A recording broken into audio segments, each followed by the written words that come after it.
All right. Yeah, guys, sorry about that. Thanks for letting me know that I was muted. We are waiting on Alex for just a couple minutes. But in the meantime, let me get started, right? So welcome back to the second webinar in the CFSI CyberFence series, right? So last webinar, we touched on some ransomware groups, ransomware threat actors, especially with a focus on the Caribbean, right? So there were some major groups that we've seen attacking the Caribbean lately because we had quite an increase. I think it was a almost 40% increase in the attacks that we saw between 2024 to 2025. But we're currently at what, just three-quarter way through the year. So, we'll still see what happens. I mean, hopefully nothing else comes up, but the way things happen these days, you never really know, right? So we want to continue this look at ransomware, right? At least this week, I wanted to focus on ransomware. So Alex will be joining us shortly. He has some technical issues to deal with at work. So, he manage your life. He'll jump in when he can. Until then, it's the Shiva show. So I want to look more at the ransomware as a service. We have, in particular, very large ransomware groups, right? But why are these groups so notorious and prominent in particular? That's what we want to look at today. What makes them such a terror, I would say, right? And it really is. I use the word terror because it really is terrifying to me. Sometimes, even when I'm just loading up my laptop, I'm like, please not today, please not today, please not ever, right? Because even though sometimes you might see that larger companies, smaller companies, all the same, they have so many measures in place, right? Remember, some of these groups, they have millions upon millions of dollars at their disposal to be able to use for research, and some of them have even been developing like methods to bypass everything that we can think about. All right, so let me just run through the usual. Most of you all are very familiar with this. I think we had like something like about 210 registrations or something. All right, so upcoming from here, we have webinars 3 through 9. I think I only have up to webinar 3 right now registered on the CFSI website, but over this weekend, I should be able to do up to at least 7, if not all 9, right? So you can register early and you'll get the usual reminders. So a little bit about CFSI. It's actually a very tiny company, but we've been around for 14 years. Doing pen testing, vulnerability assessments, forensics, DFIR. We even started doing stuff in the MSSP, partnering with LesTech Services.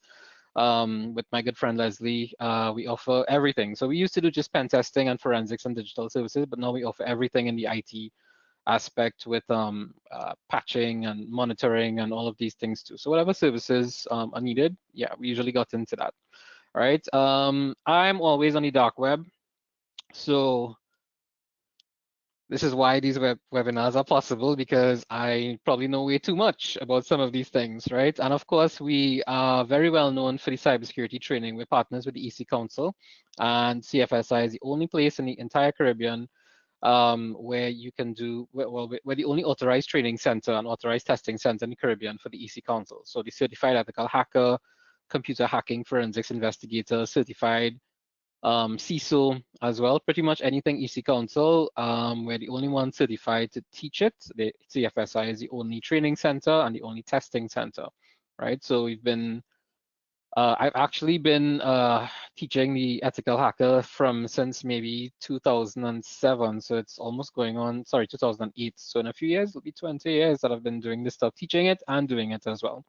All right, so I'll just skip this quickly because, yeah, you'll most of all you would know, I know some stuff and I wrote some stuff. All right, so if you are not connected with me on LinkedIn, please feel free to do so. If you can't connect, because I think LinkedIn is a bit weird sometimes, just send me a message or even click on follow or something like that if you want to add me, and I'll add you immediately. Right, I communicate with a lot of people via LinkedIn. You can also get me via CFSI through the social media pages or via our email, which I'll put up at the end screen. So this handsome fellow is Mr. Alex Sam, who is a bit late, but he'll jump in. Alex is the big shot, as we say, of CFSI. Alex is a protege. Alex also teaches the certified ethical hacker.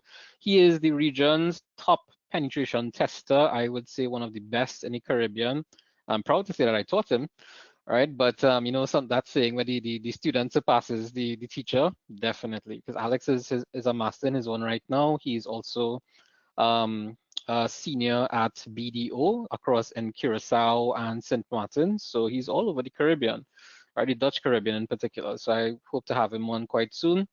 But he'll jump in when he jumps in, right? So we want to look at some of these topics today, right? What is ransomware as a service, or RaaS, right? And throughout the Caribbean, when we hear RaaS, we usually think about a few things, right? So we want to look at the RaaS affiliates in particular because they are the ones actually that are really putting out that danger out there. I would say about like 80% of it compared to some of the big groups which are not offering RaaS services or anything like that.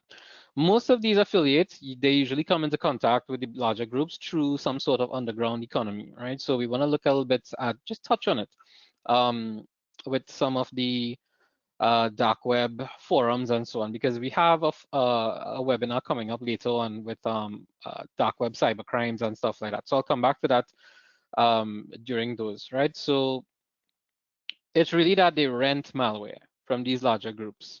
And to be able to become an affiliate is not exactly very simple. There's a lot of steps and vetting. The vetting process is a bit tedious. You have to provide a lot of your own information. And remember, these are ransomware groups that you're giving your information to, right? So to begin with, you have to be sure that this is the actual group that you would like to contact for whatever reason, right? Those cyber threats out there. So it's not a simple process. I would not advise you all to become RaaS affiliates or anything. RaaS affiliates have been arrested in takedowns globally, right? But we want to look at also at the appeal, that why, what appeals to someone to become an affiliate, right? Some of the rules that you have with a couple of them, and why this model definitely makes ransomware, the ransomware threat, more dangerous globally. All right, so yep, that's me on any regular day where everyone is told, no, don't go on the dark web. Okay, you've gone on the dark web. Don't go to the ransomware sites. Well, I've gone to almost every ransomware site that I can think of, right? So a lot of times when I post these statistics at the end of the month, I try to make sure that I verify those statistics because I monitor at any given point in time, like about 50 to 60 ransomware groups per month. Just something additional that I do. So just to pick up, sorry, from where we left off in the last webinar, and have a look at some of what's been going on for this year, right? Which is where for 2025, we've had, I think it was about 17 or 18 incidents. It may be less than 18. It's 18 because I know I've also included some in my list of victims that have not been made public. And if you all were here for the last webinar, you would have heard the head of TTC CERT, Anish Bechu. He would have said that, you know, a lot of times you have companies being hit with ransomware, but it isn't listed or published on their dark web and leak pages and so on, right? So there are a couple times when you would hear about stuff and people ask me, could you see if anything has been published? And sometimes it's just not there. So while it may be good for the company, the organization, the public sector, wherever it is in that sense, the problem is that they've still been hit with ransomware. So a lot of people ask me, well, how is this possible? You know, could it have been an affiliate? Could it have been an inside job? Could someone have even gotten their hands on ransomware and tried to run it inside the organization? The answers are all yes. It could be, it is possible, right? Remember, there aren't any rules, and the information that I'm providing to you is so very limited out there that it's only if you are very familiar with the forums and the groups and stuff, and monitor regularly, read up on them regularly, follow a lot of their feeds on X, formerly Twitter, x.com. Some of the groups are actually on Telegram and Twitter, and they are very active sometimes, right? I'm probably too scared to interact with them, but you know, that's just the way it goes. So in particular, some of these here are actually ransomware as a service, but they're not very well known ransomware as a service, right? Especially Akira. I don't think Lynx is one, but Killin and Medusa, they do offer ransomware as a service. They sometimes may not be fully known as a ransomware as a service group type, or they offer that type of service or model, I should say. But a lot of them, when they recruit, they do offer certain stages, certain packages, certain levels and stuff. So they may start off with something very similar to the affiliate model, even though they may not offer it, as openly or publicly as some of the other groups. And when I say some of the other groups, I'm talking about, for example, Lockbit, right? Most of you all who are on this webinar would have heard about Lockbit, or even if you follow me on LinkedIn, I was posting a lot about Lockbit in 2023, 24, even a bit of 25 as well, right? And we have an entire webinar on Lockbit coming up on Monday, either Monday or Tuesday. I can't remember when the next one is. But yeah, it is on Lockbit, the rise, the fall, and the re-emergence, because recently I have been seeing a portal with Lockbit version 5. Now, I can't tell you if that is the actual Lockbit, but that's just what I've been seeing, right? So some of these, Akira, Killin, Medusa, they do offer these types of services with affiliates. And at the end of this presentation, I'll actually, I have something written out here with a whole possible scenario of how an affiliate with, let's say, Akira, for example, could actually gain access to an organization.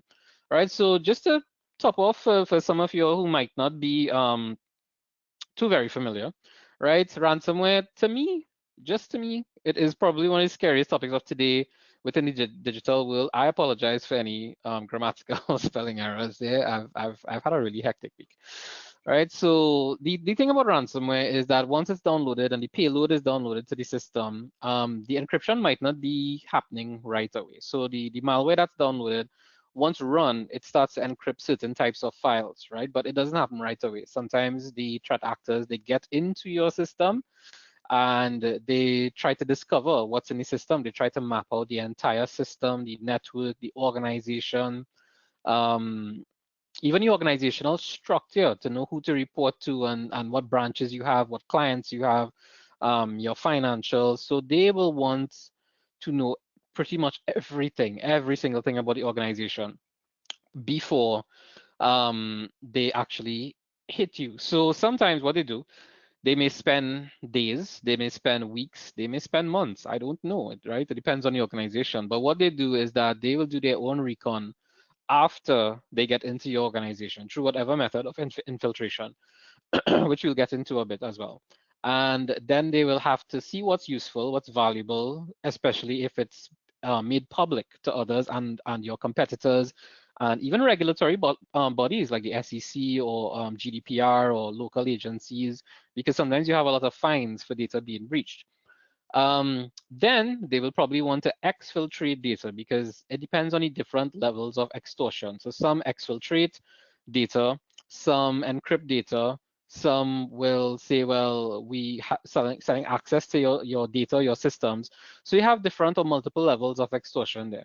But it all comes in particular stages. It's a very, very meticulously, clinically drafted process. It is the execution of this type of malware. It really is impressive, I have to say, as deadly and dangerous as it is.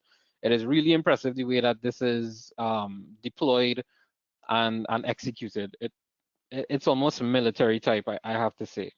Given that, yes, you have some nation state actors which are actually military and government, but besides that, I mean, it really is terrifying the way that they map out everything. Some, not to make light of the situation or anything, but some ransomware groups will actually tell you that you could hire them to do a pen test on your organization. So I don't know any organizations that have done this, but I've seen it on the dark web where they actually advertise these services. Right? So ransomware as a service in particular, you could think about software as a service, or SaaS, right? It's a similar type of model, business model in particular, but the ransomware as a service, the groups that are offering the RaaS service, they usually have an entire help desk feature where you could contact them at any point in time. You could get support. Good day, sir. I've seen my screen light up. There's a boy in blue. Good morning. Bon dia, I should say. I don't know where you're. Curacao or St. Martin? St. Martin. All right. Now we know Alex's location. We could go and stalk him online. But yeah, some of these ransomware groups, they have a full support portal and help desk features and Some of them even offer legal advice, that online immediately real-time legal advice that you could go ahead and, I guess if you need it for whatever purposes, the affiliates can do that. And some of the most notorious RaaS providers that I've ever noticed would be Revil, Evil. I'm not sure it's pronounced Revil. We have the infamous Lockbit. Ransom Hub came after Lockbit. I think, just my personal opinion, but it could have been a lot of Lockbit affiliates would have jumped ship after intervention by law enforcement to join Ransom Hub. And then recently we have these folks really popping up and coming up, maybe gaining more notice since Lockbit has scaled back their operations or after that intervention. Killing, Akira, Medusa, they are not new. They have been around for quite some time, but they are quite noticeable now. I think in the Caribbean for this year alone so far, Killing has hit about 7 organizations, some public, some private, that I know about. There are a lot more that I don't know about that have been reported, I've heard about, but I only report on what is actually there in the dark web, leak sites and stuff. All right, so just to give you all a brief overview of what happens with please, I'm not calling anyone a dummy. This is not my my work. I got this from a group that I follow called VX Chaos and VX Underground on Twitter and X and stuff. But basically they were focusing on Alpha, which is spelled Alpha V, but it's pronounced Alpha, and Lockbit. So they would offer RaaS services to investors, developers, elders, and they put out so many ads, almost like job descriptions and stuff that you would see on regular job sites out there, where they advertise to you and tell you, do you want to become an affiliate? Anyone can become an affiliate. There was even a contest by Lockbit one time, Alex, I don't know if you remember this, where they were telling you that if you tattoo the Lockbit the logo, right, they would send you Bitcoin and stuff like that. And they had a competition. I think someone actually tattooed it on their chest or something like that. I don't know if it was permanent, right? But yeah, I think that person won the competition. But The competition, yeah.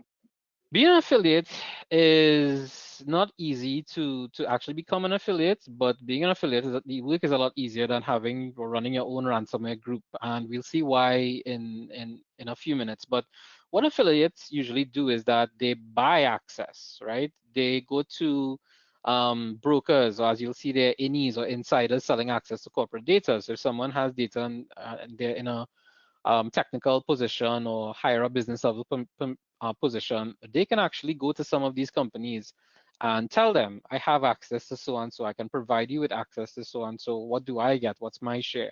Because unfortunately, it's quite a lucrative business, right? And to make things simpler, you have the access broker. These are the threat actors that actually go about getting access to your system, first of all. So like Anish was mentioning, last webinar, I think he said something like there were about 30 was it 33,000 entries or something like that?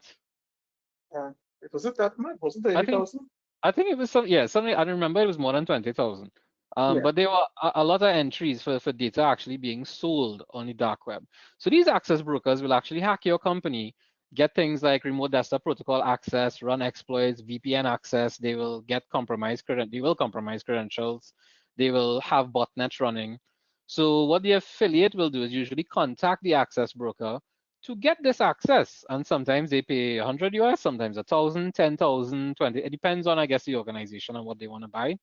And using that now, they will be able to go ahead and run the malware depending on what group they are associated with, whether it be the Lockbit encryptor or Killin or Medusa encryptor, Kira encryptor, and then from there try and negotiate with the organization. A lot of times, due to trust issues, the group itself will handle the negotiations and not leave it up to the affiliate, because there's a certain percentage of financials that has to be split. Before I run a little bit more, Alex, you want to jump in here with anything?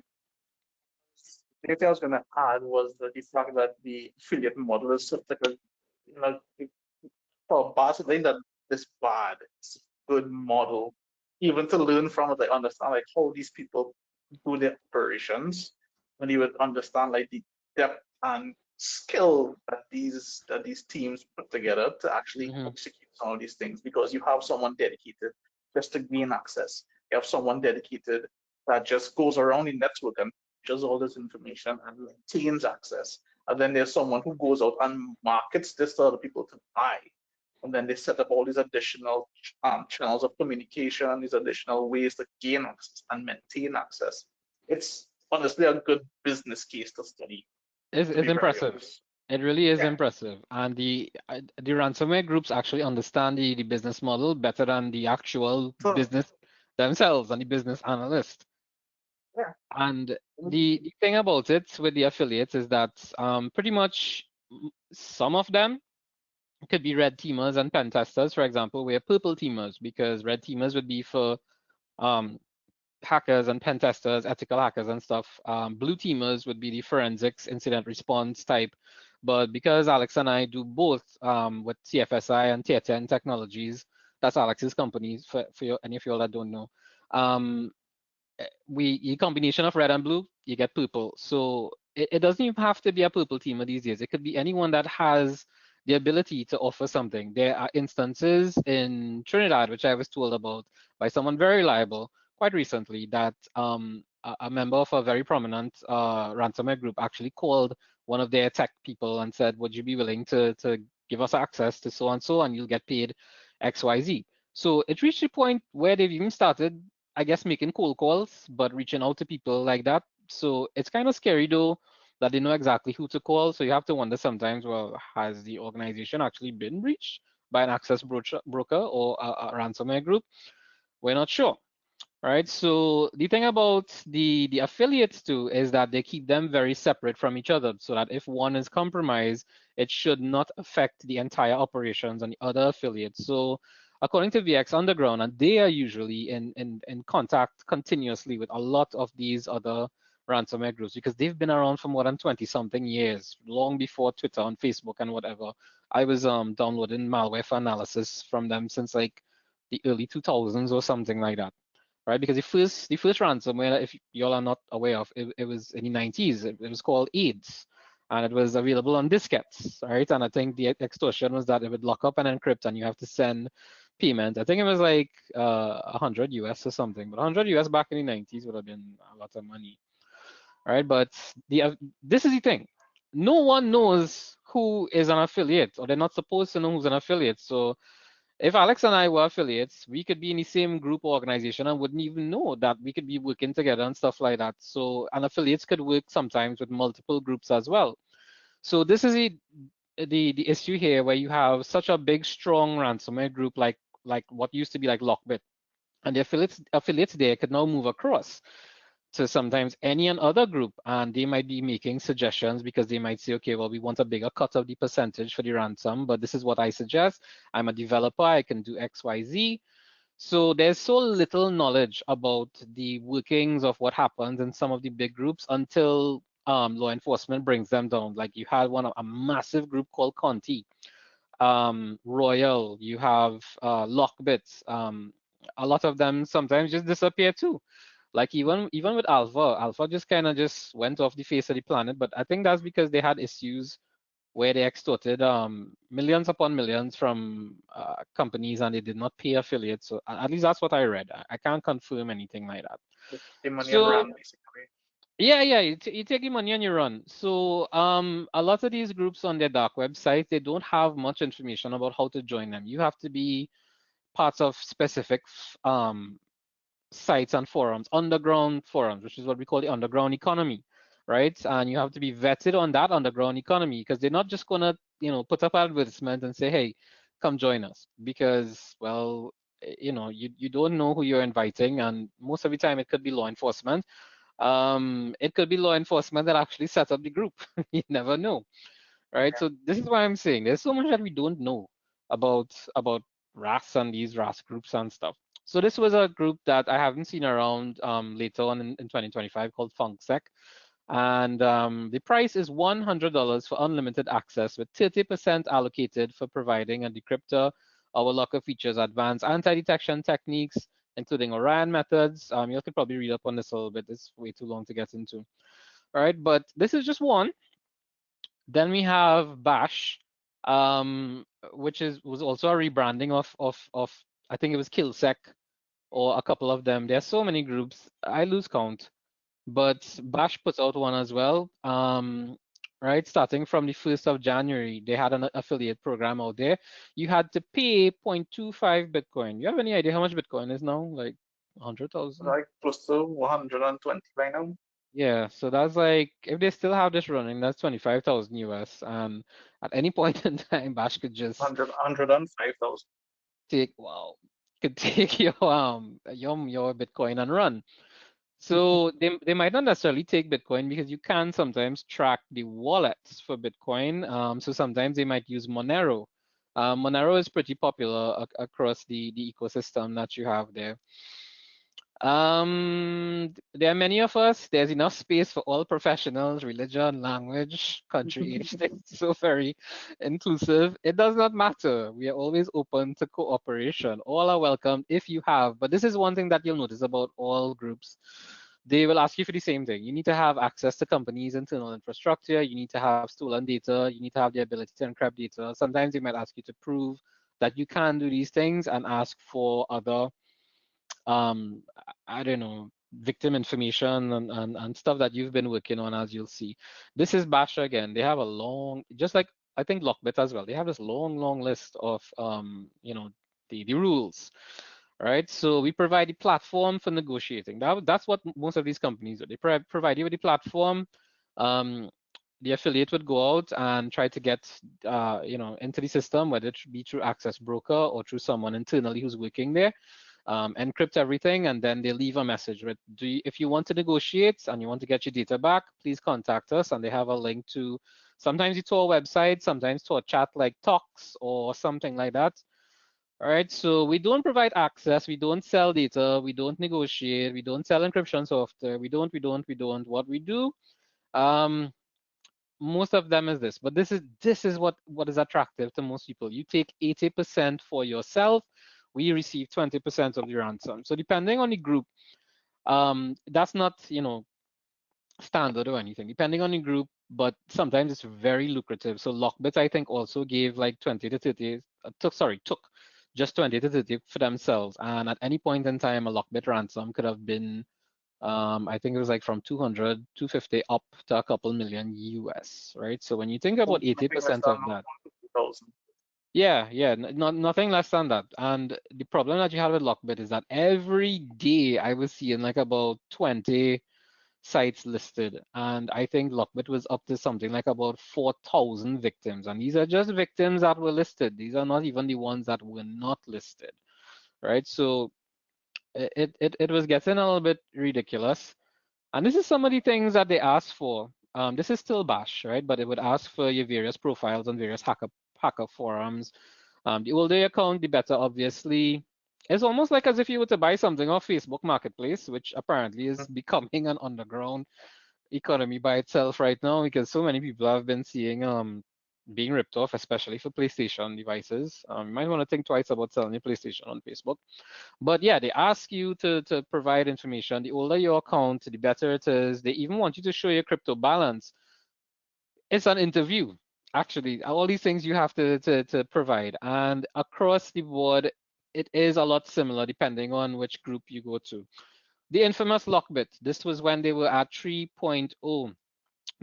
I took this screenshot, I think late in 2023 or early in 2024, because I just thought to myself, okay, maybe sometime they might just go defunct, missing. Law enforcement came knocking, shut them down for like 2 days, 3 days.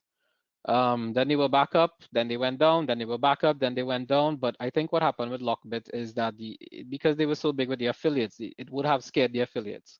So Lockbit went on to version 4. Currently, I'm seeing some activity that would suggest that version 5.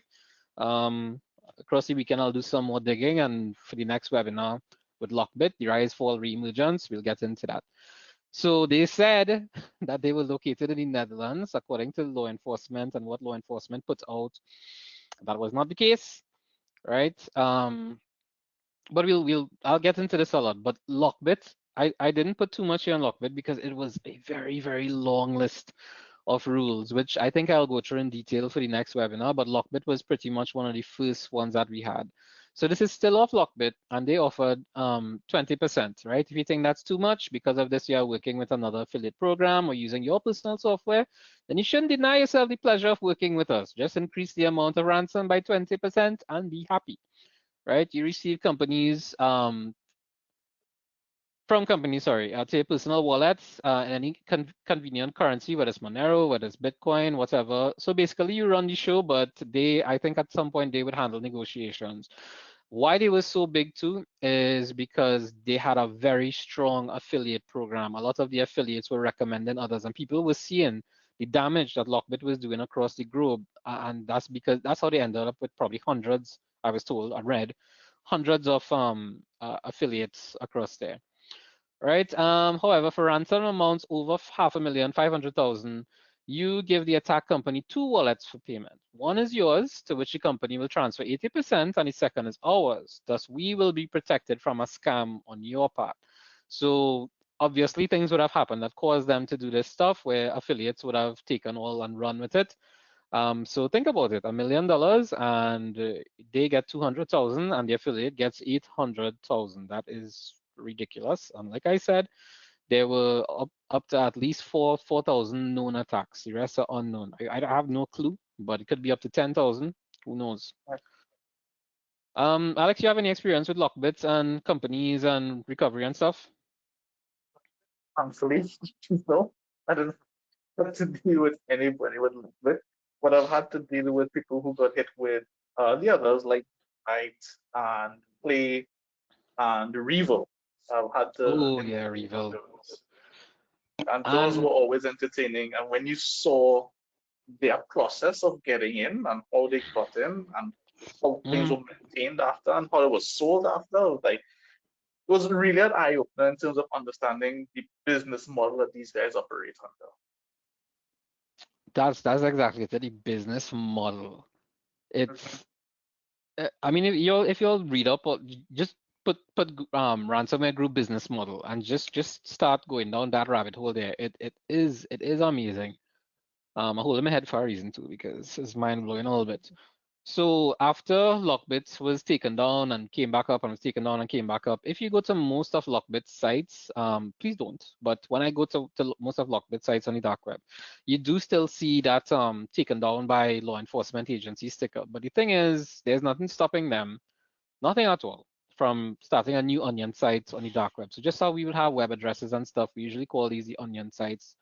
If you're familiar with any dark web stuff. So it's not just your usual, it's not like lockbit.com, ransomhub.com. They use onion URLs that you have to use a lot of different software to get into. It's not hard, but I really don't recommend it. Again, I'm going to tell you all that I have a separate machine connected to a separate internet connection to get onto the to the dark web. And sometimes if I if I need a break, I'll take that machine and go and sit down by some coffee place or open Wi-Fi, which again is why it's not a good idea to go ahead and use open Wi-Fi. You have nobody else, you have no idea about who else is on Wi-Fi. Alex could be on your open Wi-Fi. That's like your worst nightmare. You'll just see a lot of stuff. I'll just leave it there. So the ease of attracting affiliates, right? The affiliates don't need to write the malware. The RaaS group actually provides it. And their value is in breaking in, spreading, and monetizing. And panels from groups like Killer and Medusa, they make it very easy. It really is, as it says here, generate EXE, deploy, done. So once you prove that you can be associated or become an affiliate, the work is really easy. But that also takes a lot of the risk of the actual ransomware group, because they just there to provide so they have the developers really, and they provide the service and stuff. You go out and you wreak havoc, not you, but the affiliates in particular, and they do all the work, and Lockbit gets their share of it. Right, so the better the affiliate, the more targeted and damaging the attack. I don't have any statistics on the affiliates because it's so hush hush. I guess law enforcement will know very well why they want to keep some of this information to themselves too. Because when they take down a group, yes, you've taken down the group, but have you taken down the affiliates? Is this group known to have affiliates? How do you even get the communications that were happening? So some things they will want to keep to themselves. Alex, you want to add anything here and jump in?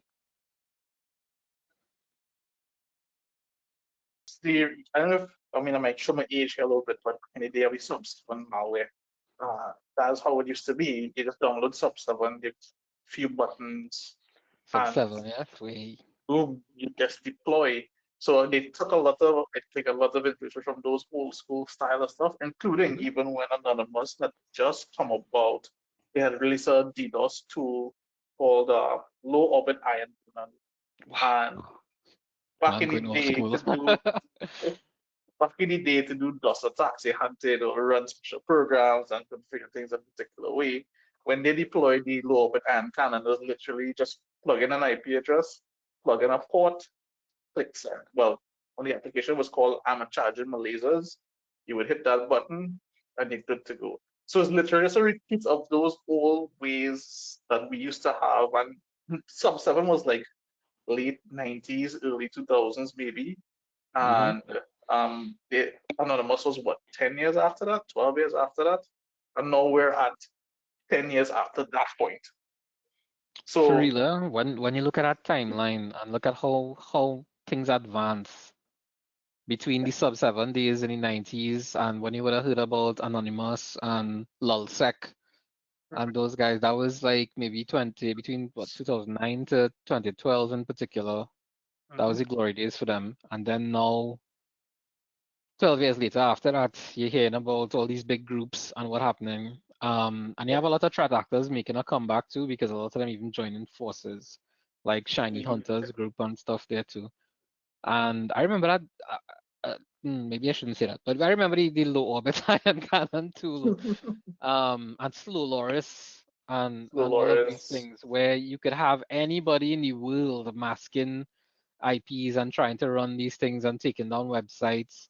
Anonymous at one point had something cool going with where they used to look at bringing down sites for child exploitation Yeah, and pedos and stuff like that. So everybody used to want to be part of that, but they had a big takedown with Lulsec and Sabu and stuff. And if you'll have the time, read up on Lulsec, Lulzsec, Lulsec and Sabu. That was some interesting days, boy. Wow. So I try to summarize everything here because we have such little time. It's already like 12:40 almost. Right. So the main groups that we have, and I chose these in particular because these are operating in the Caribbean, right? So even though I know we have a global audience, you usually see a lot of reports on the global this, the global that, but it's hardly any work on the Caribbean. I think it's mostly like Alex and I do any kind of ransomware work, major ransomware work on the Caribbean. All right. So Medusa, Killing, Akira. Right? So look at the profit share, right? Anywhere from 60 to 80, 70 to 80, 60 to 70. Akira is very, very hush hush. Even if you go to the website with Akira and stuff, there's really not much information about them and what they offer, what they do, stuff like that.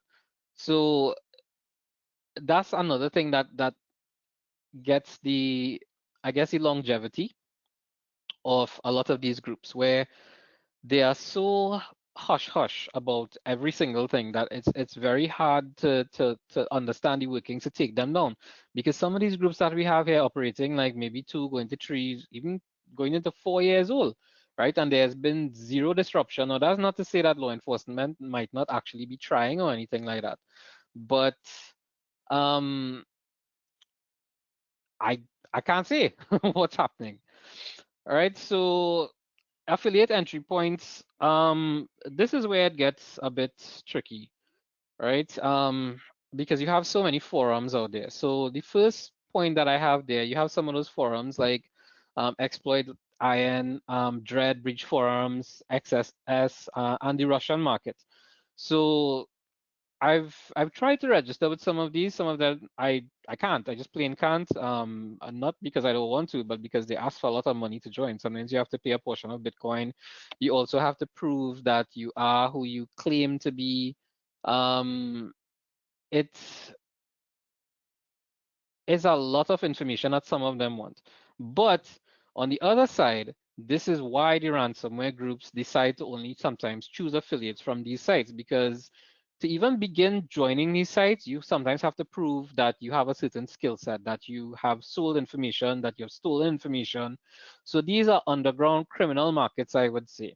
Breach forums, breach forums is really popular, but I don't know what version breach forums is at right now, because they've been breached, ironically, so many times in the past year or so, I guess, that they've had to rebrand and come back up and come back up and shift domains and stuff. But I used to be on breach forums a lot because, well, they didn't really ask anything of me to join those sites. But those like exploit.in and XSS, you'll find a lot of the affiliates. This is where they come together, and this is, share their information. They sell their information as well.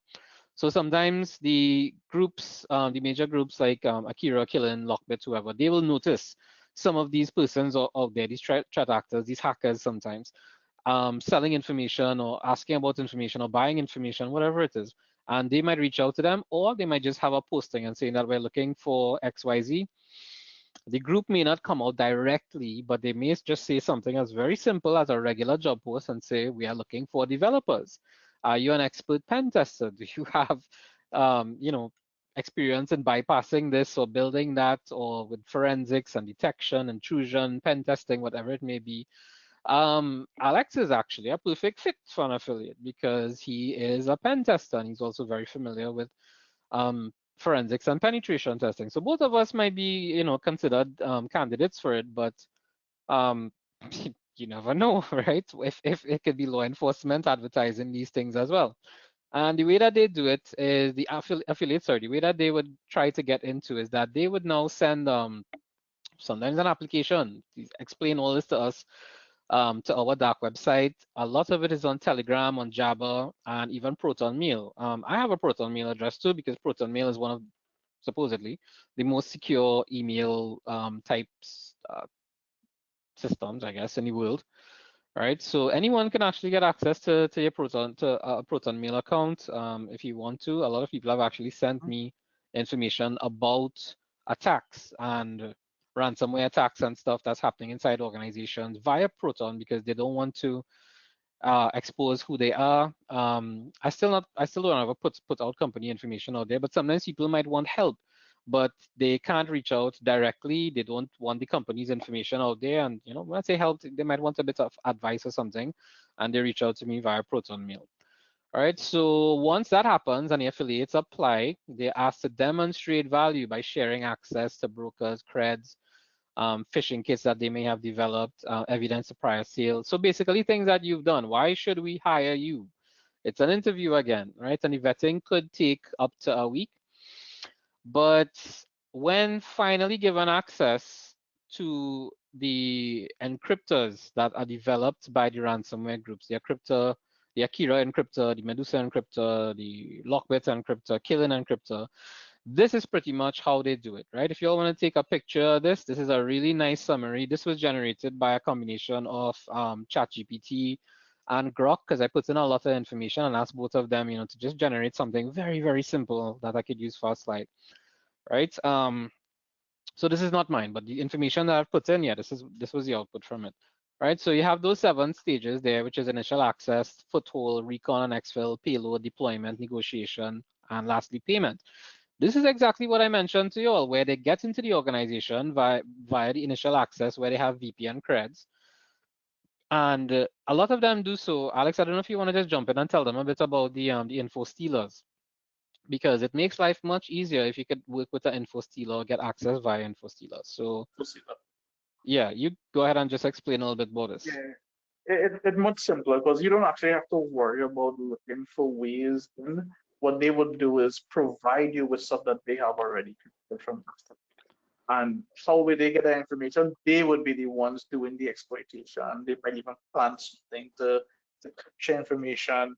I can speak of one particular one where it was an attack on the VPN servers, well, VPN plans, sorry, and the attack worked because the patches on that particular VPN plans were not applied, and you could have basically dumped the cached credentials on that VPN appliance. And once you got that, a lot of these guys would just keep that and then resell that to these guys. So you don't actually have to go looking for these firewalls or these VPN appliances that are vulnerable. They'll just resell that when they do that capture. But then once they get that information, well, you can see from the stages, it's very easy to move on to the next set of steps, from the Mimikatz to the Cobalt Strike, using to gain access and maintain that access. Exfiltered snooping around using the Bloodhound, or even there was a few others that we use. Was like map exec to spread across the network to see what's possible and where can we move to, how could we hop, and then it's just domino effect from there after that. Setting the network for months, looking at everything, deploy the ransomware finally, maybe a year after gaining that initial access from the info stealers way back, and then negotiating. So it's really an interesting step from that process. But that's how it begins. That information gathering, information stealing, that information the info stealers would generally do. And a lot of these tools y'all may have heard about, may not have heard about. These are just 2 or 3. Alex could probably list like 1,000 off the top of his head. And you have a lot. You see, the thing is, you have a lot of pen testers, right? So even at CFSI, we have a lot of pen testers. We have Jonathan, we have Dale, we have Alex, we have Jason, we have Rashid, we have a lot of people there, right? So if we all sit, and the thing is, we all have our own style. It's not like, we follow this procedure and this manual and whatever. Some of us might like some tools, some of us might like other tools, and that's the way that the affiliates would work. So there's no mapped out process. So even if you want to try and look for certain tools on your network and scan and stuff, great, right? But think about a scenario like this. You have tools like Kali Linux and Parrot OS and stuff, and you want to build a lab, but you have this lab hooked up inside your organization. And not only do you have this existing on your organization, you also have the default login credentials for it. And you also have vulnerable machines as a test lab inside. So all of these things add to it as well. And in down here by number 5 for deployment, you have PSExec. PSExec is a basic Windows tool. So if you have, very, very basic stuff that is actually legit inside your organization, right? Because a company told me that they wanted to set up a lab for some of their networking staff to start working on cybersecurity. And I told them, this is not a good idea. If you want to have separate connections and make sure that it's not connected to the network, and they were talking about having it on a separate subnet, no, we could jump across VLANs. We could jump across from one firewall to another firewall to another. That's what pen testers do. This is what we learn and what we do, right? So the thing is, we have this amount of knowledge, but think about some of these affiliates. Some of these affiliates are actually best of the best of the best in the world. And when you have a whole organization of them coming together, that's where the trouble really starts. And to carry it way further than that, now if they are successful, they have hundreds of thousands or millions of dollars at their disposal to do a lot of this research, right? So Darren is asking, why am I throwing Alex under the bus? But that's what Alex and I do to each other. We throw each other under the bus a lot of the time, right? So we coming towards the end of it. We just have about 10 minutes again, but I have a little bit of stuff information here where I wanted to do a little walkthrough with Akira, for example. So Akira and all has been prevalent in the Caribbean, right? And when you go to the Akira website, this is it.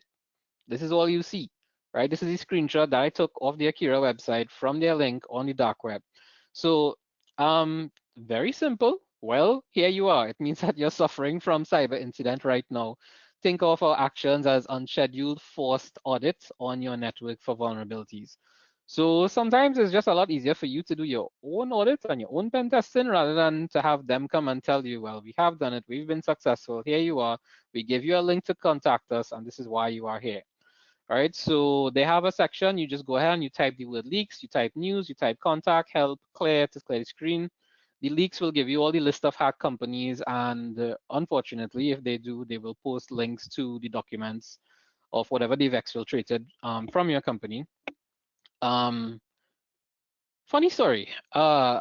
Someone called me and said, hey, the recovery from the ransomware attack is pretty expensive. We're just thinking to just wipe everything. And it was a smaller company. They did not have anything close to the amount being asked for. At least so they said. right? But they asked me if it wouldn't just be simpler for them to go onto the dark web, on the leak site, download back all that information instead of having to pay to decrypt and this and that. So I said, I don't know. If you're downloading stuff from a ransomware group and ransomware site, you're downloading it at your own risk. You don't know what you're downloading. You don't know if you're going to reinfect yourself. You don't know if they already are still in your system. It's called persistence, and they have managed to stay there in your system long after, right? But all of these are things that sometimes you have to consider, right? So let me just walk through a little bit of a scenario here, right? So let's just say that you have Akira. It doesn't have to be Akira. It could be killing or something like that. But I just decided to do a scenario with um, Akira in particular, right? So for example, if they were to get in a Caribbean institution or something, this is just hypothetical and stuff there, right? So we assuming that this organization, they probably have weak MFA, multi-factor authentication adoption. They might have outsourced IT. They use a hybrid environment of Windows, Linux, basic stuff that you would usually find. So the scenario that I wanted to look at here is that, for example, if we have an environment with a hybrid, Windows domain, Linux, VMware, ESXi, let's say it's a financial institution and they have core banking apps and stuff like that, right? And a lot of these larger institutions, it doesn't have to be a bank. It could be anything that offers finance in particular. The reason why I use that is because it will be very attractive for a ransomware group or ransomware affiliate, right? During COVID, everyone had VPN access. A lot of people still work from home. Sometimes you have employees all over the Caribbean, all over the globe in particular. It does save on costs as well.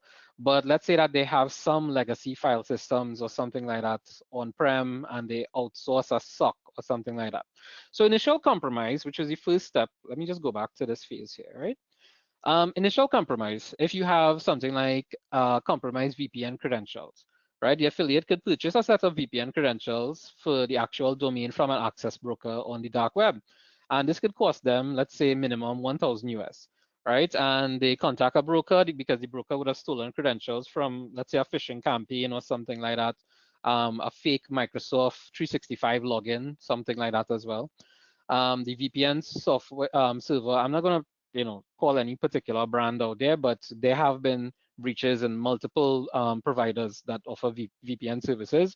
Let's say that they don't have MFA or MFA is actually disabled or they haven't been paying their subscriptions for their firewalls or something like that, right? So the affiliate could now try to log in undetected, let's say during off-peak in particular, if nothing is logged, like Friday night, Saturday night, something like that.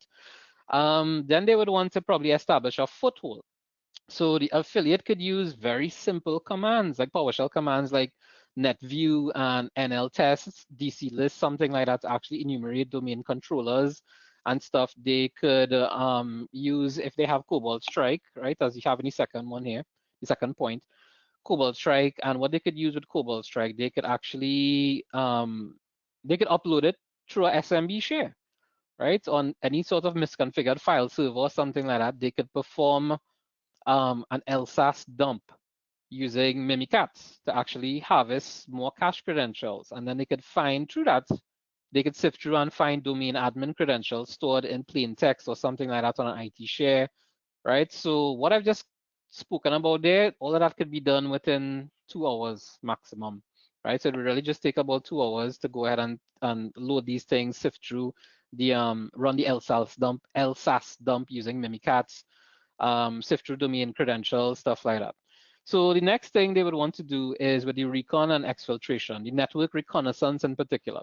And this is where, for example, they could use Bloodhound to map domain relationships and identify your critical servers. So your core file shares and apps, if you have any sort of payment processors, VM cluster, um, email archive server, right? And from there now, unfortunately, once they have access to that, this is where they'll be able to copy the PII, or personally identifiable information of customers, transaction records, stuff that came from HR, and they could One copy all thing, of that.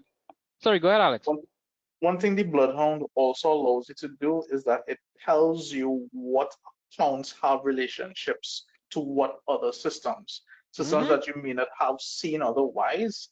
we could use Bloodhound to identify, okay, well, this account currently has a session in this machine. This machine also has account sessions with these other accounts which belong to this group. So you have the entire chain of who belongs to what and who otherwise has sessions on the same machine as well. So if you have one account, you could easily acquire 5, 6 additional accounts on top of the system that you didn't even know existed. And this is where you have, Alex, I don't know if you want to just touch a little bit on the lateral movement with some of these tools as well, because the lateral movement is where they actually go through and do the network recon. So once you identify particular, let's say, subnet that you didn't realize you were there, and Bloodhound will help you identify, okay, well, this particular account from the directory, let's say, would have access to the machine. It gives you that relationship. It tells you that. So by definition, technically, that account also would have access to other machines within that scenario. So then now you get that information, you would get another tool called CME, and you would pass that IP range to CME to identify, well, what other IP addresses are there that I couldn't see otherwise? And then that will identify it, and then you have an account to work with now. You can then take that account that you now know and use Bloodhound again to map those other accounts now and see what other things are just there. So now you have literally moved from one segment of a network that you knew about to another segment that completely did not know about, but because this one account is being used across multiple domains or multiple VLANs, let's say, you are able to identify that and literally cross the network and the network doesn't have to be physical network within the same building. It could be a physical network that's spread across a region. For example, Trinidad to Jamaica, Trinidad to Barbados, Barbados to Guyana.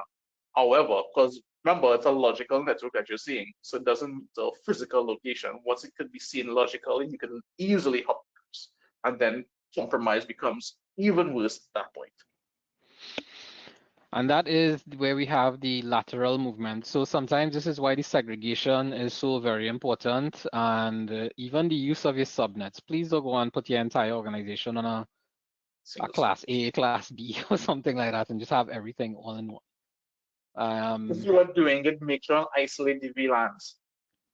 Correct, correct. Something, and again, all of this is just best practice. It's not something that, you know, the experts, it's simple, very simple best practice, right? And everything that Alex has spoken about there with the lateral movement. At this stage, the ransomware is not even deployed just yet, right? Because they could probably still be in the process of exfiltrating the data. And a simple tool, you have something like rclone could actually be used, for example, to exfiltrate the data to a cloud storage bucket that they set up or something like that. And the fact that you have all of this data, because sometimes we've seen things like 80 gigabytes, 100 gigabytes. Now we've seen things like terabytes of information being exfiltrated. This would be the time to go and have a chat with your firewall admin, or look at it and look at your logs and see what's how much data is passing out. So simple things that should be set up. You might want to again focus on things like best practices, right? So let's say that they managed to do the exfiltration. I know we have like 1 minute left, so I'll be quick, right? This is what they do now with the help of the ransomware group panel. So the payload will now be prepared by the affiliate panel that was given to them by Akira, for example. Right, so they have Windows payloads and they have Linux payloads, and they have full encryption mode here, where they would now kill databases, kill backup process. They would create the custom ransomware note. For Linux, they would target the ESXi hypervisors, hosting your core applications, and these are configured for very, very rapid encryption of the disks and stuff, right? And they have an entire campaign set up in their panel that they could look forward to. So where the ransomware deployment happens, this is where you push the actual payload, and it's done quite simply via group policy. So the same things that you have to make your life simple and work and function as a business unit, this is what they will use against you. So your group policy to all domain joined workstations, file servers, that's it. That's everybody right there. Simple tool, PS exec. right? On point number 5, the LCD tool is PSExec. That's the what they will use to manually deploy on even sensitive servers, like if you have a server that says HR or finance or something like that. They could SSH into ESXi host using harvested root credentials that they would have found to deploy on for a Linux payload, for example. And ironically, a lot of companies don't believe in having their staff work remotely and stuff like that, and maybe even on rotation sometimes. But a lot of these do not happen during Monday to Friday, 8 to 4, 9 to 5. They happen after hours, usually on a weekend or a long holiday or something like that. Some groups, they also have methods of bypassing EDR, but EDR alerts will be delayed in this sense. This is what they want. And it only takes about an hour, because usually within 30 to 45 minutes, at least half the systems are already deployed. So I would say within an hour, you have at least 80 to 100% of the endpoints and all the major file shares, they would be encrypted, right? And then things would start to go offline, things are locked, and then you have the negotiation at point number 6. They have a little note somewhere. You try to open something, you see a note on your desktop or somewhere inside an encrypted file, and it gives you a link to Akira's negotiation portal, a unique victim ID. They will ask you for this victim ID. That's only, they don't care about the company name. You have an ID, you have to use that ID. If you wipe all your systems and you don't have that victim ID, and some problems right there. All right. And they usually, with Akira, you usually have to pay between 7 days, within 7 days, right? Akira doesn't do the 250,000 and stuff. Like Akira is go all the way up to 5 million, 10 million, stuff like that. Akira, that's one of the reasons why I wanted to talk about Akira in particular. They are quite deadly. And to increase pressure, just like more all of the groups out there, they would have screenshots of some of the data that they stolen to tell you that, well, we have your data. Right? And then the outcome, well, the terrible part, that's where your internal backups, usually on the same domain, they are encrypted. Outside backups, they might be a bit outdated, so you might not get a full backup. Restoration sometimes could take anywhere from 2 weeks to a few months, right? What they, if they, depending on what jurisdiction they operate, the SEC and GDPR, sometimes the groups themselves notify them to tell you that, all right, we have the regulators involved. Time to pay fines as well if you don't pay us. So let's say they open to negotiation. So if they say that they wanted 4 million, but this company says, okay, well, we have 1.5 million. I think at least, yeah, up to 2/3. So 2 million would probably go to, whoever organized it and stuff. It depends on how it was negotiated, because depending on the type of ransom that was, initially put out there by the affiliate, private negotiations could have happened, right? So they say that the data is deleted from the leak site once the money is paid, but I don't know. You don't know, right? We don't know if it's stored somewhere on a big drive on the cloud or wherever. But the problem about having data out there is that every and anybody has access to it, could download it, delete it, as we've seen with some big ransomware attacks in the Caribbean that would have happened even way back in 2023. Data is still there for download, however many years later. All right, so to wrap things up, just to let you all know that all the webinars, they are going to be uploaded to the YouTube channel. You could just search for CFSI CyberFence.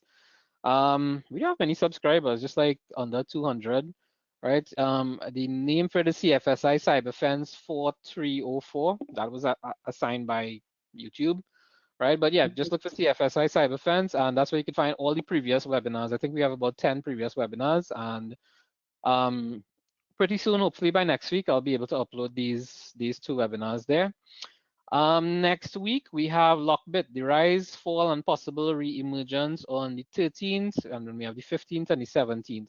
So again, we're going to focus deeper into Lockbit operations and killing ransomware. Killing, like I said, is rampant throughout the Caribbean right now. They've had 7 known listed attacks so far, right? And then by the end of next week, we will actually be out halfway into the month of October, which is turning out to be a really hectic month for all of us there. All right, but guys, thank you all for joining. Again, I think there was something like 160 of you all. This blows my mind. I sometimes think like maybe 10 people, including me and Alex, would be on the webinars. Yeah, big shout out to Mr. Jonathan himself. Anything in the chat, questions? No, we just have some interesting comments by Mr. Spanner himself, Jonathan. Thank you very much for your wonderful comments. Salman, yeah, it'll be uploaded to YouTube. Yeah, Alex, any closing remarks? No, really, Alex is here for a good time, not a long time. not a long time.